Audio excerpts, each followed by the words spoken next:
First, we're going to share the screen. This is Cowherd weighing in on the 49ers. And here it is from his, this was out of RSF 49ers, the great Raj from RSF 49ers put this out on his X channel. Here is Cowherd's review of the Niners. Let's start with Green Bay 38, San Francisco 10. So, I mean, you knew it was trouble. Bosa out, Brock Purdy out, Trent out. But as I was watching this, it was more than that. Because, I mean, Green Bay gave them opportunities. I think you have to have a hard look in the mirror. And it's hard in the NFL when you still have really good people in the locker room. I think this franchise needs a complete reboot. If you look at the Detroits, the Green Bays, Buffalo, Kansas City, the Chargers are up and coming. San Francisco is like an old fighter, John. They're like an old boxer. Last year, you know, they were hanging on, had one last good fight. Stop drafting receivers, rebuild the O-lines and D-lines. Bosa's hurt, Kittle's hurt, McCaffrey's hurt. You know this organization well, but listen, Green Bay was going to win this game. You could tell 2 series in. I think San Francisco has to hyper aggressively reboot the franchise. Well, it's tough when you're paying all these guys all this money. They've recently invested. I think the best thing that could happen to them, because they're not making the playoffs, keep losing these games. I said, you know, today was not a great day for Dallas. Like, they're not going to the playoffs. You win, it ruins your draft position. If you're the 49ers, you want to be drafting 7th, not 15th, right? Because we know quarterbacks usually go, and that gives you an opportunity to get one of the best players on the board. They play Buffalo next week. That's a loss. You know, the Rams, they still play the Cardinals. Like, they could lose these games, and I would imagine they do. So, I mean, I think you're looking at best a 7-win team. And I think right now, you know, not winning maybe one more game the rest of the season. This Purdy thing, it was well reported today. Like, they're not even sure what's going on. Bosa hurt one hip, then he hurt another. Trent's just a weathered, you know, older player. This team, you know what they need? They kind of need to get bounced in the first round. Or, I mean, you know, not even make it to the first round of the playoffs and get extra time off and get to reset. It happened to the Warriors. Remember, they had 2020 was really rough couple years. Then they were fresh, then they won a championship. Well, remember, the Niners' last Super Bowl loss went Terrible. 6-10, were injury ravaged. So, to me, the best, easiest way for them to get players, they're not going to have a lot of cap space because of all the big cap, you know, hits they have with players, is to have like the 8th pick in the draft. Because it's not just the first round, it's every round. And they've proven to be able to draft really well in the 4th, 5th, 6th round. When you're drafting in the top 10, you know, there aren't really many excuses to miss like when they're drafting in the late 20s. So I think the best case scenario, roll out the team they're rolling out, and their schedule's hard. I mean, they still play the Dolphins, who look good right now. Obviously, they got the Bills next week. They're just going to naturally lose a lot of games, which I think is really going to benefit them long term. Wow. Wow. All right. So that was the first reaction. I mean, Cowherd, they need an organizational reset. I didn't know what direction he was going. Was he going to say fire Shanahan, fire Lynch, fire both, move on? But what is it? What would you define as an organizational reset? And then John saying, "Oh man, tank for draft position." That's hard to hear. Now, as they sit right now, I could actually share the screen on this too. You guys could take a look at this. Here, I'm going to share the screen on this one.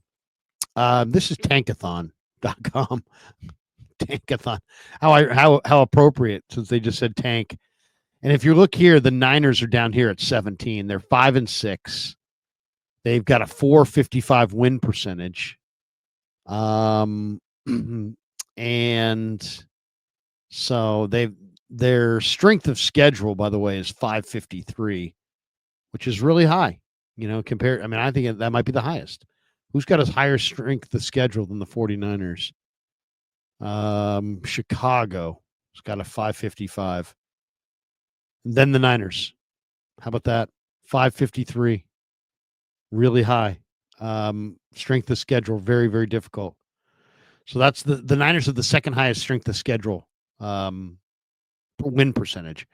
So anyway, they're 17th, and they're sitting there. They're tied with the Rams at 5-6, Tampa at 5-6, Miami's 5-6. You got Indy at 5-7, Bears at 4-7, Dallas at 4-7, Cincy at 4-7, New Orleans at 4-7. I mean, theoretically, if they could probably wind up with a top 10 pick if they, as John says, lose out. God, I can't even believe we're having that conversation. All right, now here's the mock draft. They have Travis Hunter from Colorado going 1, then Shador Sanders, that's Dion's kid, going 2. Cam Ward going 3. They had Cam Ward in the second round a month ago. So now they're realizing what's going on here. So this is pretty accurate. I think this is pretty accurate. So right now you got Shador Sanders, Cam Ward 3, Will Campbell, who's the top offensive lineman. That's the guy that they really need. He's at 4. Mason Graham from Michigan, great defensive line. He's on the defensive line with Kenneth Grant, who I love. He's 5. Teteroa McMillan, the gigantic wide receiver from Arizona, is a monster. He's a stud. He's 6. Will Johnson, the corner from Michigan, 7. Kelvin Banks Jr., a big tackle from Texas. Abdul Carter is 8. Abdul Carter, the edge rusher from Penn State. Really like Abdul Carter. He's awesome. He's at 9. Ashton Gianti, the running back from Boise State, who's having an amazing year. He's got over 2,000 yards. He's 10. And then Malachi Starks, the safety from Georgia, he's a stud. He's 11. Nick Scouton from A&M on a very good A&M line with Shamar Stewart, Shamar Jones. Is that it? Shamar. They got 2 Shamars there. And then Colston Loveland, the tight end from Michigan, is going 13. Here's Kenneth Grant from Michigan, 6'3", 340. That's the guy that I'd want right there, Kenneth Grant. The Niners picked 17. They haven't taken James Pierce, who's an athletic edge rusher from Tennessee. He's nice. And then right behind him, they have Mikael Williams from Georgia, who's a blue chip defensive end. Jelon Walker, who comes off the edge for Georgia, but he's a all-world linebacker. To me, that's another guy that I'd want. I out of this list, the guys that I'd want that are beneath where the Niners pick at 17 would be Jelon Walker from Georgia, monster athlete. Tyleek Williams from Ohio State, the big defensive tackle. Walter Nolan, the big defensive tackle from Ole Miss. He's an awesome player. These are all really good players. Jack Sawyer, the edge rusher from Ohio State, at the end of the first round, they're saying he's going to go to the Lions. Anyway, so you see right there, okay, so they're at 17. They could get James Pierce, Jelon Walker, those kinds of guys.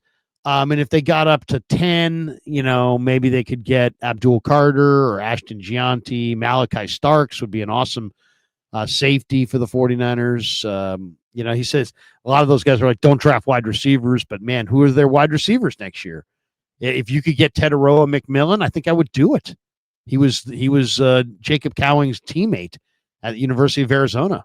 If I could get Teteroa McMillan, I would draft him.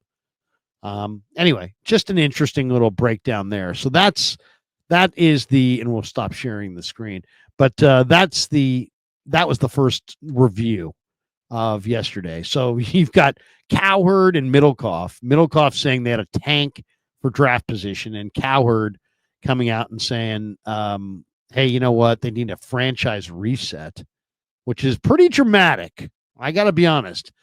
A franchise reset sounds pretty dramatic.